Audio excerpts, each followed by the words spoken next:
Hi, this is Josh Corwin, physician assistant at the Functional Medicine Center in Durham, North Carolina. Today I'll be presenting ozone, PRP, and vitamin C therapies. These are three really broad subjects that have a lot of applications in the outpatient setting, particularly in the functional medicine realm. So I'm going to include a bunch of the science here and a bunch of the background in here, but I'm really going to try to make this a clinical application overview, more so than a deep explanation at the cellular level. I'm happy, as I'll mention a few more times throughout the presentation, I'm happy to discuss any of this and provide um, tons more slides and tons more research and articles that I've saved about all these different subjects here, but I'm really just trying to give a brief overview introduction to three different areas that many providers have heard about, but probably don't really have a lot of experience with in their office or clinic settings.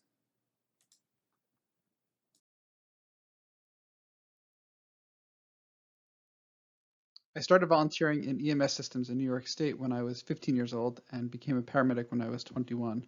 Over the next 10 to 12 years working as a paramedic, I also functioned as a medic instructor, working and teaching paramedic students, medical students, nursing students, EMT students, all sorts of emergency medicine and how to use much of the equipment that's used throughout hospitals as well. I became a PA in 2008 and immediately started working in orthopedic surgery in a busy group up in New Jersey where I honed a lot of my assessment skills as a physician assistant. My family and I relocated to North Carolina in 2011 when our son was about 6 months old, and we've been here for the past 10 years. During that time, I continued working in a traditional orthopedic surgery and recently have been involved as an integrative physician assistant at the Functional Medicine Center in Durham. Over the years, I have been involved with or assisted thousands of surgeries, including joint replacements, sports medicine procedures, spine surgeries, as well as used PRP extensively in a clinic and surgical setting. I'm proud to be able to say that I bring my 28 plus years of handling needles and syringes and medical equipment and all that goes along with it to my approach on a day-to-day basis, performing procedures for patients. And I pride myself on having a very good blend of the traditional Western approach combined with the integrative holistic approach in all of my patient care. I'm going to try to keep the bulk of my presentation fairly lighthearted today. The first subject we're talking about today is ozone therapy, clinical applications, some of the equipment that is used, and just a little bit of the terminology to explain the basics of it here. Pictured here is a molecule of ozone, given the moniker O3. It's an allotrope of oxygen and it contains 3 oxygen atoms bonded together. At ambient room temperature, ozone is a gas with a very distinct smell that is very irritating to the nose and to the lungs immediately upon smelling it. A very distinctive smell that once you get a little whiff of it, you likely will never forget. Ozone, or O3, is the strongest naturally occurring oxidant that we know of. Because of its unstable nature at ambient room temperature, it has many clinical applications for its rapid conversion to O2. A quick Google search will reveal that there are dozens upon dozens of ozone generators out there and all sorts of recommendations about equipment to purchase. Some providers use industrial grade oxygen. In my practice, I will only use a medical grade oxygen.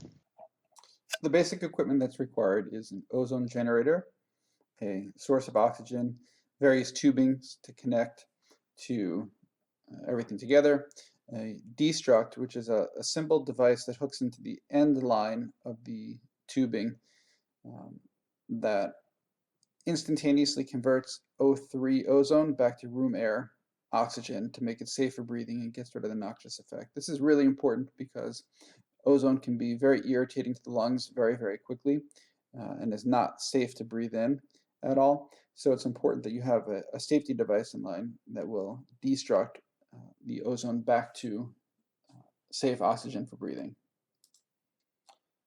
A good quantity of needles and syringes is really important depending upon the application.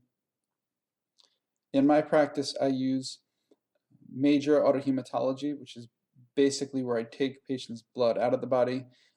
On the way out, I pass it through a light spectrum that I'll talk about momentarily, collect it in a bag, and once it's up in the bag, I then infuse the ozone into the bag and then reinfuse it the opposite direction. So in my practice, I will use a specialized quartz cuvette, which is a chamber that sits in the UV light chamber that lets the blood pass through sterilely, and then up into a specialized bag that has a inlet port on it for ozone, as well as a drip chamber for reinfusing the bag, as well as a medication port that is helpful to use a little bit of heparin to minimize the risk of the blood clotting while you are handling it outside of the body. Again, all in a sealed, sterile system.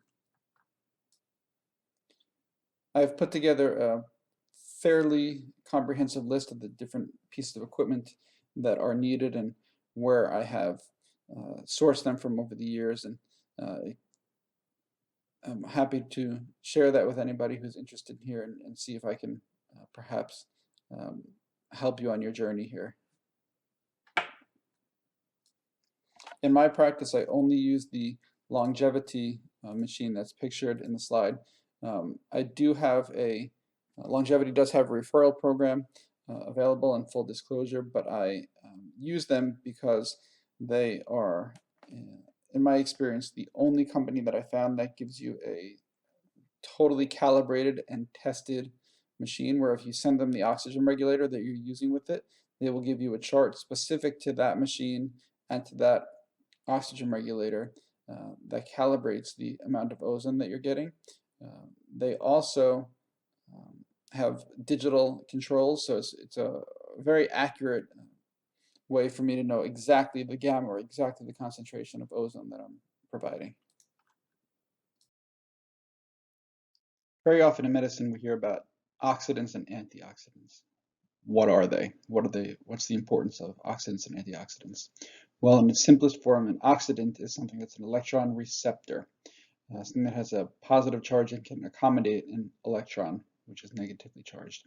Here's a really great quote by Dr. Robert Rowan, who's one of the sort of founding fathers in the modern ozone movement, and talks about the fact that all oxidative therapies work by stimulating your immune system and essentially enhance mitochondrial processes and facilitate healing with virtually no side effects. This is Dr. Rowan's quote in his experience here.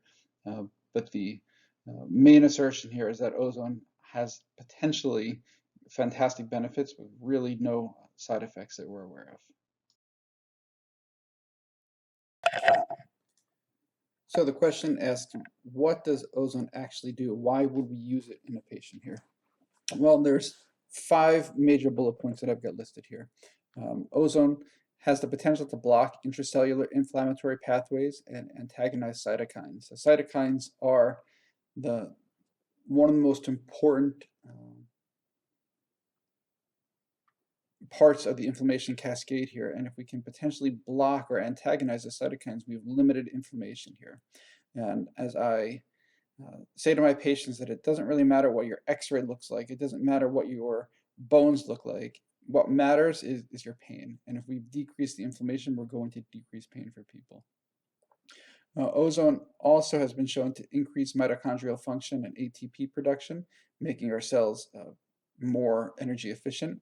It can oxidize plaque in blood vessels and again has the potential to break down and eliminate plaque that builds up in blood vessels. So not just creating angiogenesis, but actually to have some endothelial healing. And as a negatively charged molecule, ozone has the potential to break down chemicals and byproducts in the body, allowing for excretion. This is a subject that I encourage everybody to do their own research on. I'm very careful to really not make claims as to what ozone can do in terms of breaking down toxins, but there's definitely some compelling information out there that I'd encourage everybody to take a look at here. And then the biggest aspect is that ozone may be anti-neoplastic. A really great study by Sweet et al. That I've linked to later references different ozone concentrations of 0.3 up to 0.9 parts per million as inhibiting cancer cell growth by 40, 60, and 90% respectively. So we'll talk about vitamin C therapy as potentially being anti-neoplastic later in the talk. And so there's some really good evidence that these therapies that we offer in the clinical setting may be a potential answer for our patients.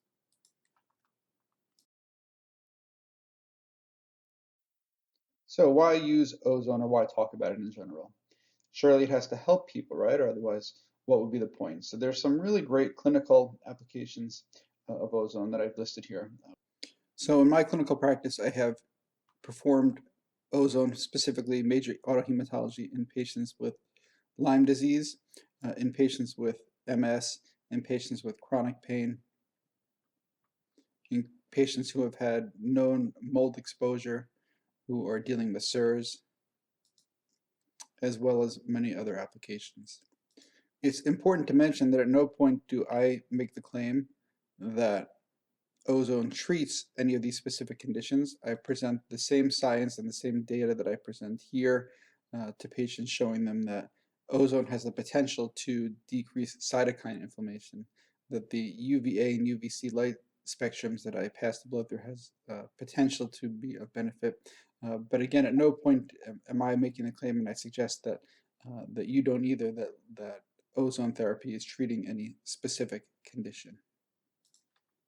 We talk about minor or major autohematology with or without the use of a UV light spectrum here, typically UVA and a UVC light spectrum here. Rectal insufflation of ozone, we insert a catheter into the rectum and inflate with a small amount of ozone gas here. We talk about ear insufflation, adding ozone to water for drinking, direct IV administration, and joint and soft tissue injections with either ozone alone or part of a PRP cocktail with the addition of some numbing medication and some vitamins in there, often referred to as prolozone.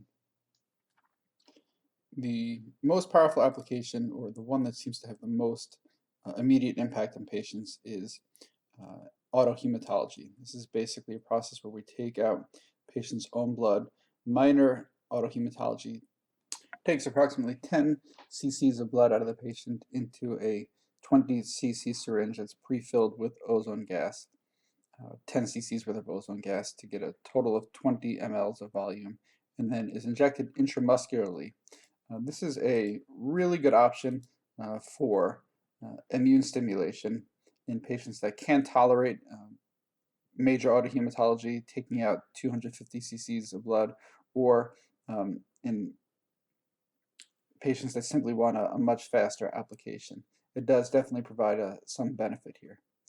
Major autohematology refers to taking out about 250 to 300 milliliters of blood in the sealed system that I spoke about previously, and then infusing the oxygen into the blood once it's outside of the body in a sealed, sterile system.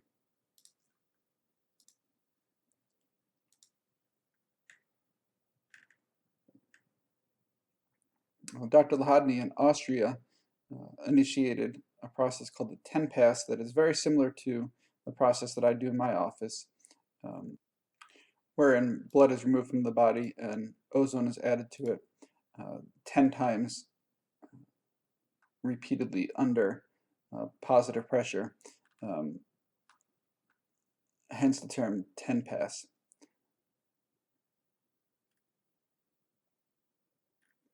In my practice, I do this as a one-time process where I'm able to provide 70,000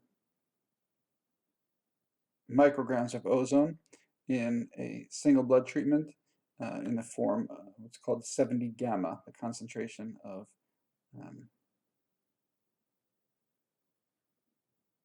ozone.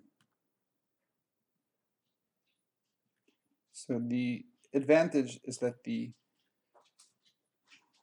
in-office setup is somewhere, depending upon the equipment you get, is typically about a $7,000 to $9,000 investment for in-office usage here.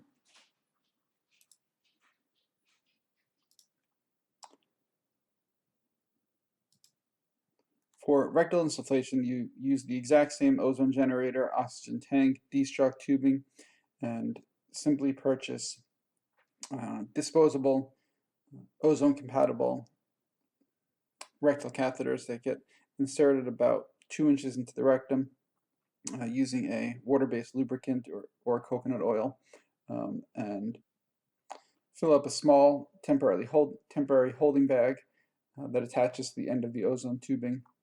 With the ozone, put a clamp on it, and then attach the catheter to it, insert it into the rectum, and insufflate the rectum with the ozone gas.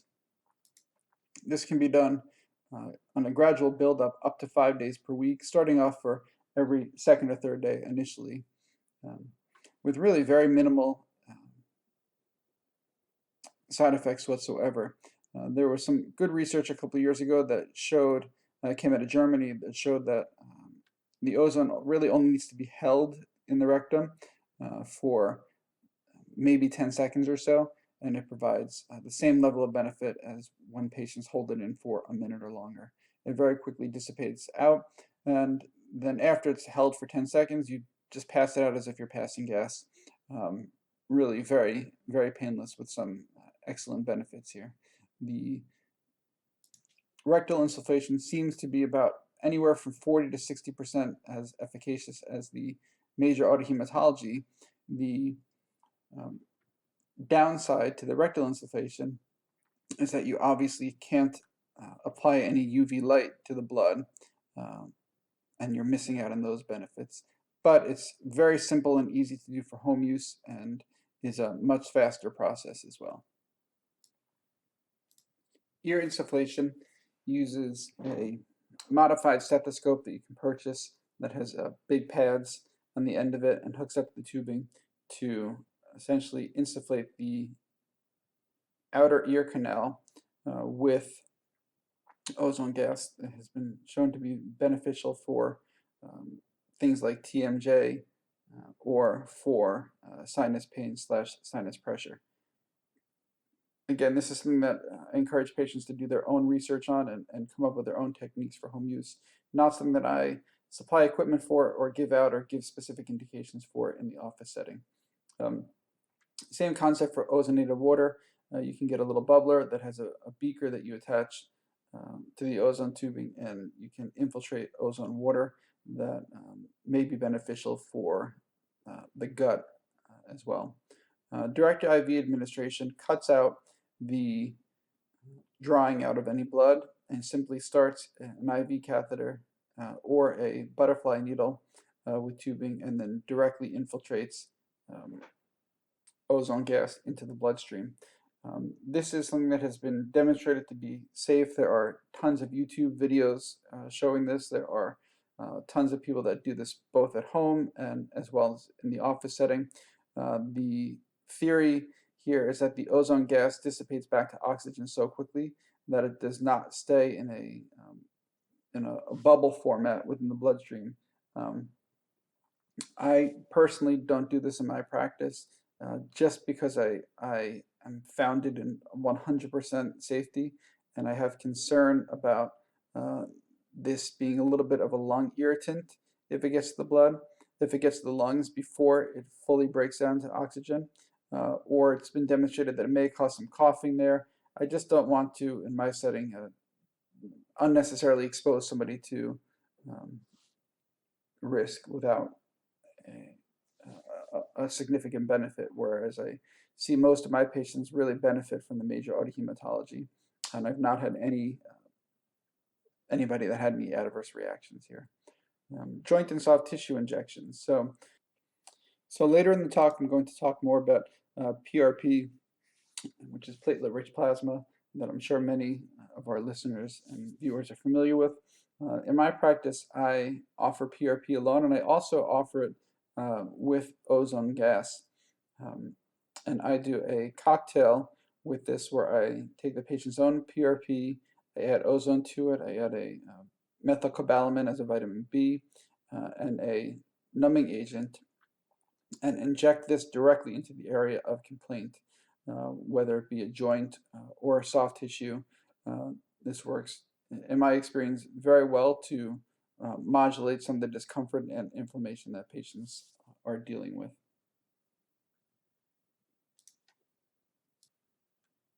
So I'll talk more in just a little bit about the proteins that are released by PRP usage, but specifically when I add ozone to my PRP, there's seemingly, in my experience, an enhanced healing that occurs here. I think that the benefit is by directly stimulating oxygen utilization by tissue, by oxidation of NADH to NAD, seems to be the method at play here.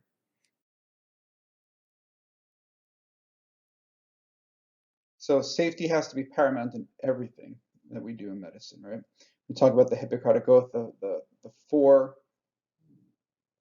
of our mindset has to be do no harm in everything that we do. So Germany, controlled study that I've cited at the end of this presentation, had a controlled study of 716 patients that received a total of 46,184 rectal ozone insufflations with no systemic adverse effects documented. And most importantly, whenever you're doing any colonic or rectal insufflation, there was no evidence of colonic rupture.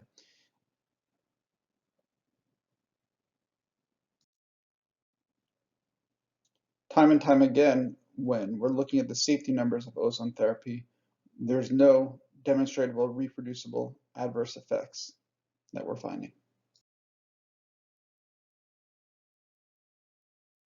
Our next featured subject is what is PRP/PRF, which is platelet-rich plasma, platelet-rich fibrinogen.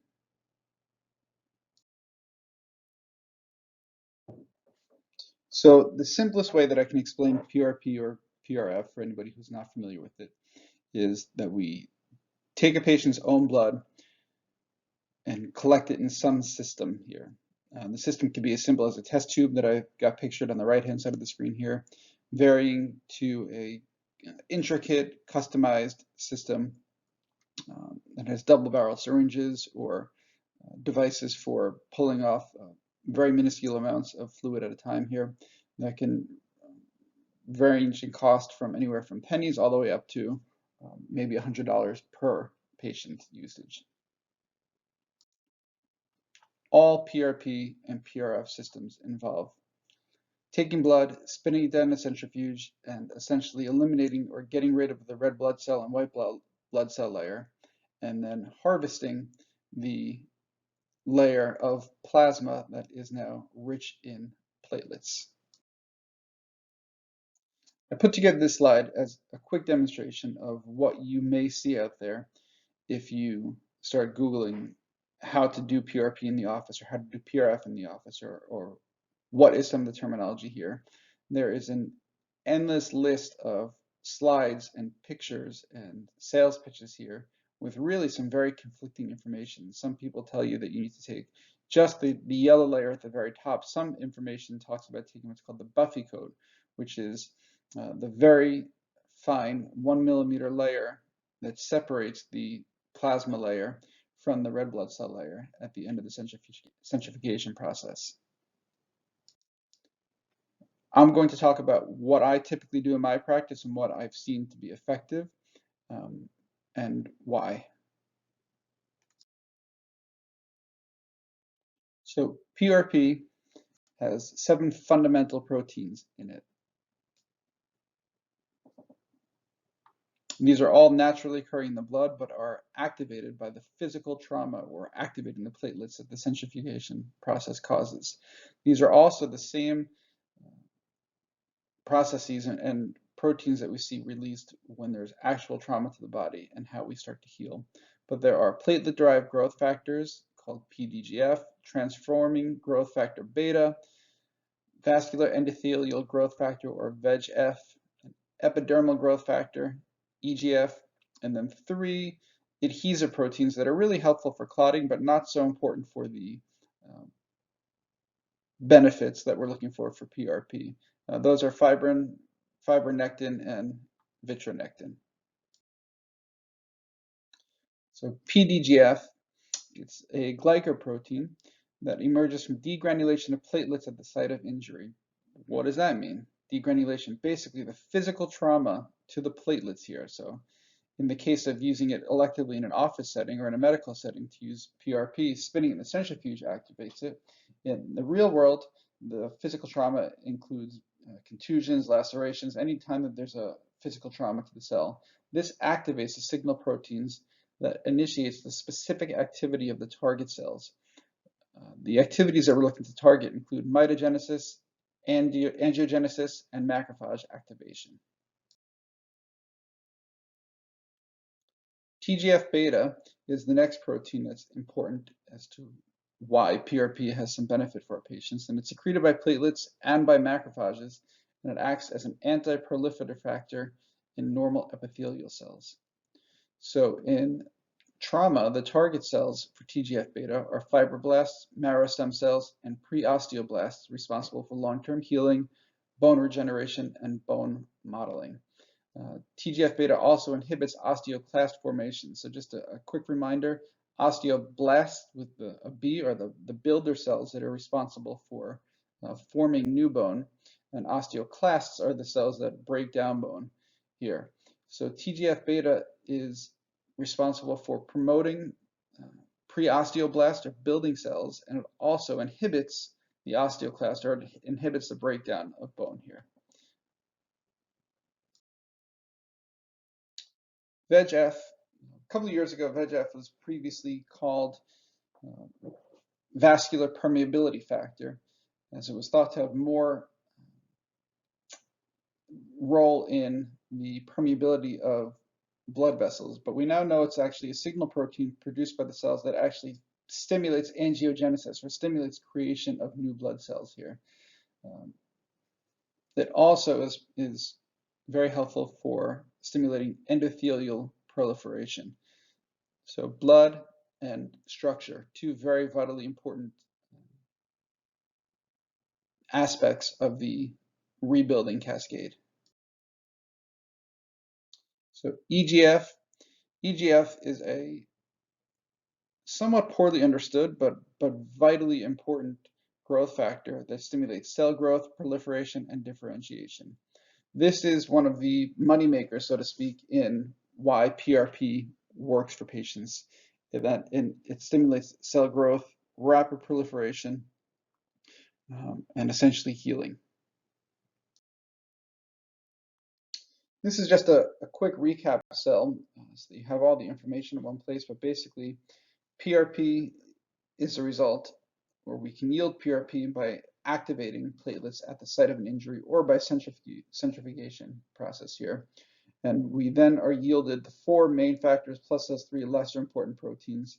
PDGF for angiogenesis, mitogenesis, macrophage activation, VEGF for angiogenesis and vasculogenesis, TGF-beta for long-term healing, bone regeneration and modeling, regulation of inflammatory processes, and EGF, the big one, for cell growth, proliferation, and differentiation. There won't be a quiz in this, but this is just a really nice slide that if you're ever trying to remember, well, how does PRP work? What's actually in it? This one is a good reference point. So the question here is, how can PRP be applied to my practice?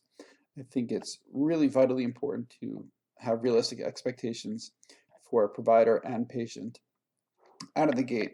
PRP, in my experience, has been wonderful for tendon and ligament injuries, particularly for tennis elbow, golfer's elbow, chronic hip flexor pain, chronic hip bursitis.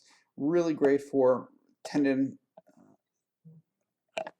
issues to the rotator cuff, not necessarily for fixing tears, but for chronic tendonitis or chronically inflamed rotator cuff. Muscle injuries, such as quadricep and hamstring strains, non-surgical hair restoration. I think it's really important to talk about arthritis and know that there are many providers out there, particularly in the primary care setting, that will refer somebody for PRP or even will go to treat somebody with PRP for stage 3 bone-on-bone osteoarthritis of a knee or of a hip. And I think it's really important to have that conversation with the patient up front, that there's not a realistic expectation that PRP is going to cure or improve arthritis. There are some really good alternative therapies out there that may be of benefit, such as regenerative medicine, stem cell therapies as well, that may offer some benefit, but PRP, in my experience, is not going to be one of those. So there are some major structures within the body that do very, very well in my experience with PRP, particularly in tendons and ligaments. So we talk about processes like tennis elbow or golfer's elbow. We talk about rotator cuff inflammation,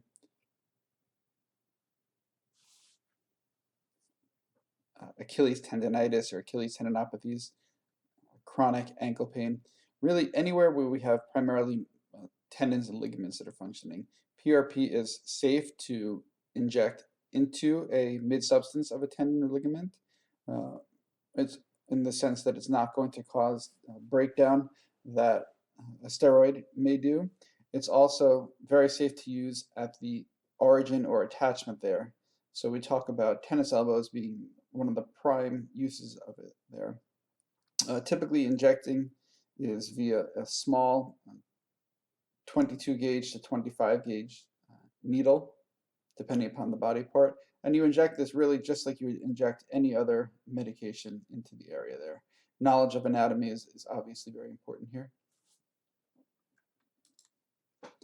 When I inject, I typically use an ethyl chloride spray to numb up or freeze up the skin here, but I don't use any local anesthetic with this, as there's some pretty good evidence that the local anesthetics may have a negative impact or take away some of the benefit of the PRP here.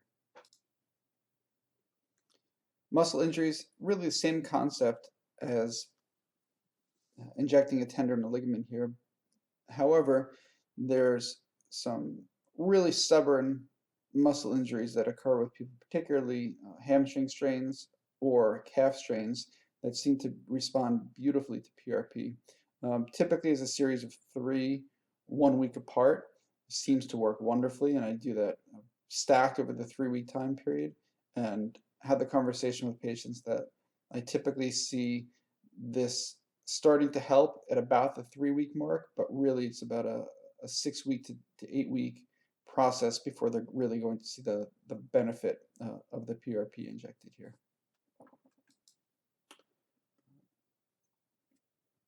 For non-surgical hair restoration, this is a whole separate subject that I could probably do a 30-minute talk or more on, but there is really solid evidence that PRP in conjunction with other products works very well for some non-surgical hair restoration. There's a whole classification of grading of hair loss, and obviously a metabolic workup is important to figure out. Is this DHT related? Is it genetically related? Is it thyroid modulated? And you can sort of be chasing your tail if you're trying to use PRP to restore hair if you don't understand the underlying cause. But for most androgenic, late 20s to early 30s to into the mid 40s hair loss, particularly for men, PRP is a really wonderful application that I've had some really good results with here. Again, important to manage expectations. If people are coming in and they are fully bald on top, this is not a miracle cure. This is not going to regrow hair where there's none. The application here is really for people that have thinning hair and still have coverage left to stop the process and actually potentially reverse it to regrow hair. Again, if anybody has questions, I'd be happy to discuss some of this on a one-on-one basis with anybody.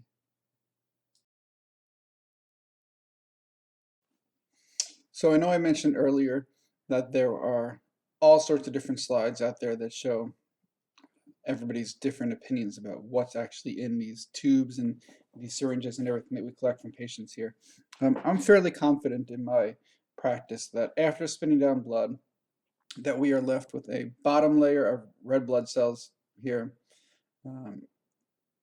and we're left with what's called the buffy coat layer, which is the very small layer in the middle, a section of PRP or platelet rich plasma that is closest to the buffy coat, and then the top layer of platelet poor plasma or PPP.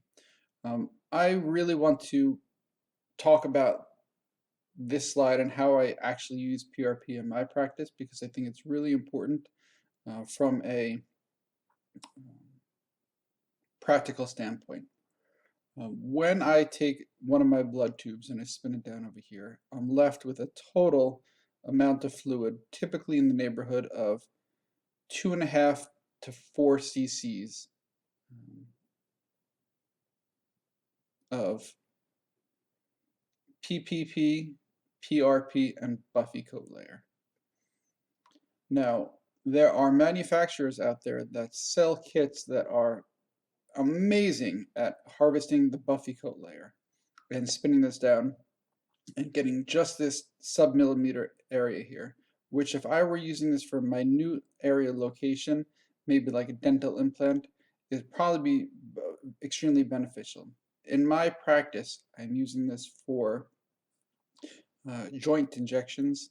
I'm using this for areas of tendons and ligaments, all fairly large size spaces here. When I use this for hair restoration, I am certainly using that amount of fluid here. So the point I am trying to bring up or trying to make is that for a cost benefit standpoint, in my practice, I use the PPP, the PRP, and the buffy coat layer. And I know that I am getting all those proteins that are included in the buffy coat layer, as well as the fluid from the plasma layer that I use as my conduit for delivery here. Now, some people may say, well, Josh, isn't that you're injecting people with PPP here, you're injecting them with plasma layer here. Even when cellular analysis has been done on the PPP, there are still platelets that are contained within the PPP layer. It's just not the same concentration. But I don't mind that, and I say that because I am using this in an area where the 3 cc's of fluid that I inject is very well tolerated, and I want those platelets to have a conduit in that area where they sit in a small bubble of fluid here. And the cost as a provider is pennies on the dollar for me to use a standard test tube array here, and I pass those savings on to my patient. So it allows me as a provider to be able to be amongst the most affordable for PRP, because I'm not investing $150 or $200 per patient, or I'm not investing in a proprietary syringe or setup that many providers do, or many people are marketed here. So I'm certainly not dismissing there is an application for being able to get the sub-millimeter buffy coat layer in precision, but from my standpoint, my process of simplifying this has been really beneficial for my patients, and when I have the right conversation and when I have the right expectations about the indication and the application of PRP, I have not had anybody fail this process.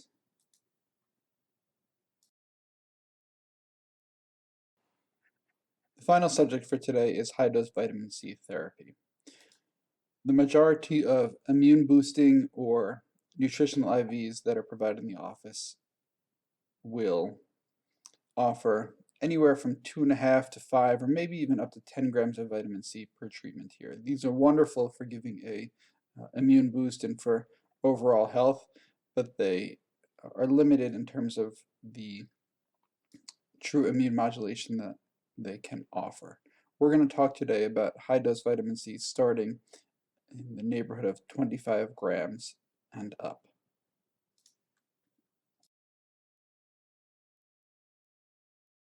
So what is all the buzz about here? We've heard about vitamin C as a potential anti-tumor agent here. I want to be really upfront and full disclosure that I too had heard about high-dose vitamin C and even had a patient discuss it with me some years ago, and I just did not have the knowledge based on my skill set. And at this point, the bulk of my clinical practice and the bulk of my administration of high-dose vitamin C is based upon protocols and research that has been shared by the Reardon Clinic, and I've included a link to their website here. They very generously have released data for close to 50,000 patients that they have used higher dose vitamin C's and some other therapies as well. But a big tip of the hat to them. And so today is a presentation of their research as well as my own clinical experience. So why would we want to use something like a high dose intravenous vitamin C in our clinic? Well, we know that cancer patients are often depleted of vitamin C, and so providing them a higher dose of intravenous vitamin C provides a very efficient means of getting them back their tissue reserves here. Earlier in the presentation, when we were talking about ozone therapy, we talked about cytokines here. Cytokines, again, are such a huge, potent pro-inflammatory cell, and IV vitamin C reduces inflammation and reduces the production of cytokines directly.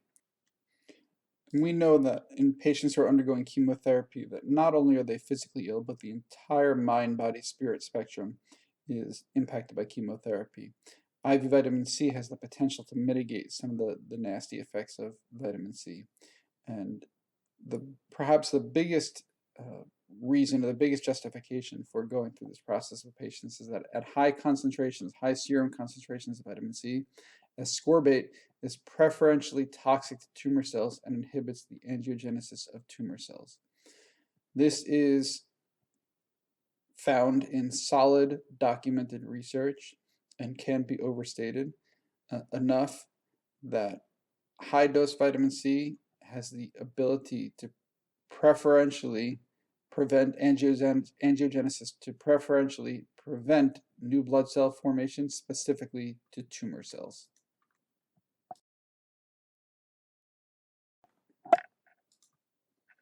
There's some really important considerations to think about and to talk about with our patients before starting high-dose vitamin C. Adequate G6PD levels, renal, liver, and bone marrow function testing is all required. In patients who have G6PD deficiency, high-dose vitamin C can trigger a severe hemolytic anemia. So this would be a hard stop for a patient. If you know they're G6PD deficient, you should not consider initiating high-dose vitamin C protocol on them. The other really important consideration here is that the patient should be committed to 10 to 12 months, twice per week of treatments. And honestly, so should you as the provider. This is a treatment that has to be given slowly. Each treatment, once you get up to the higher doses of 50 to 75 grams, which is the goal, lasts about an hour and a half per treatment here. And lapses in treatment, if you only do it once a week, or if the patient takes time off, or if they go for a shorter time frame than the 10 to 12 month period, it very likely decreases the effectiveness here. A lesser consideration, but very important, is that in patients who have diabetes and use glucometers or continuous glucose monitors, the ascorbate mimics glucose in the blood from the standpoint of glucometer readings and continuous glucose monitor readings. So patients will say, oh, I got this vitamin C, or I'm getting this vitamin C, and my blood sugar on my monitor reads 400. It's typically not actually 400. It's that the continuous glucose monitor devices are reading the ascorbate. So it's really important that patients who use these devices have a good baseline of what their blood sugar is before starting the procedure for the day, and maybe best to not do this right before bed, as it can be about a 6-hour period afterwards before everything is reading again perfectly here.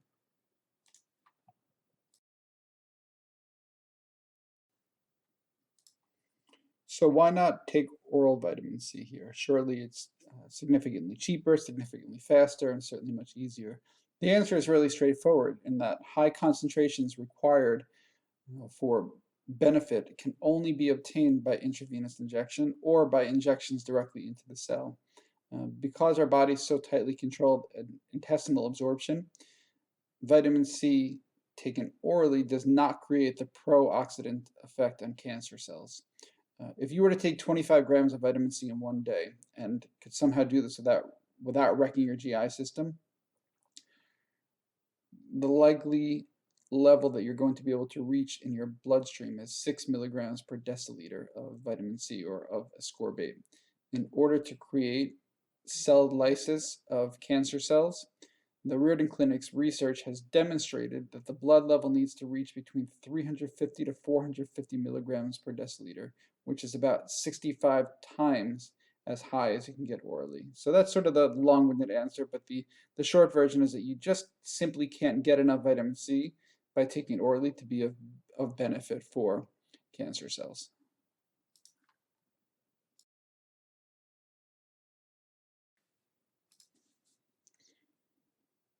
How do you go about administering high-dose vitamin C? And what is the typical treatment like? So we start with 15 to 25 grams of vitamin C per treatment and titrate up over typically about a 4 to 6 week initiation period, hopefully up to 75 grams per treatment. Usage of an osmolality calculator is really important. At the lowest dose of vitamin C, it's fine to use 250 to 500 milliliters of normal saline. Once the dosages of vitamin C are over the 25-gram dose, it should be diluted in sterile water and not in saline for osmolality purposes here, because the idea is that you are creating something that's so hypertonic that you rapidly dehydrate patients here. So once you get up to the higher doses of vitamin C, you really just use sterile water instead. There's a very fine line because, as many of our viewers today will recall, you cannot infuse IV sterile water in somebody safely unless you've put diluents into it, such as vitamin C or magnesium or saline. Both in the Reardon Clinic's protocols and documentation, as well as in my own clinic experience, if we keep the osmolality less than 1200 milliosmoles per kilogram, patients seem to tolerate this very well. A flow rate initially, and this is all done via an infusion pump, so that you really know exactly how much you're putting in and what the rate is here. Typically, a flow rate of 0.5 to 1 gram of vitamin C per minute is tolerated well. This means that if you're giving 75 grams of vitamin C, you're looking at a minimum of 75 minutes, 1 hour and 15 minutes there. This, keep in mind, does not include setup, prep time here, obtaining IV access here, accounting for a invariable bathroom break as you're bolusing somebody with a significant amount of fluid here very quickly here. And that's really best case scenario here in terms of the rate of infusion here. If somebody does not tolerate it, and by not tolerating it, I mean that the vitamin C at high doses can make people feel very shaky or antsy and can actually cause muscle tremors. It can also cause some significant vasospasms here where they start getting cramping or twitching of the blood vessels themselves here. And you may have to slow down to 0.5 grams per minute. So this could theoretically be a 2 to 3 hour process per infusion twice per week here. Buffering the IV vitamin C in sterile water with calcium and magnesium definitely helps the patient to avoid headaches and to avoid the shaky feeling that can come along with doing vitamin C alone.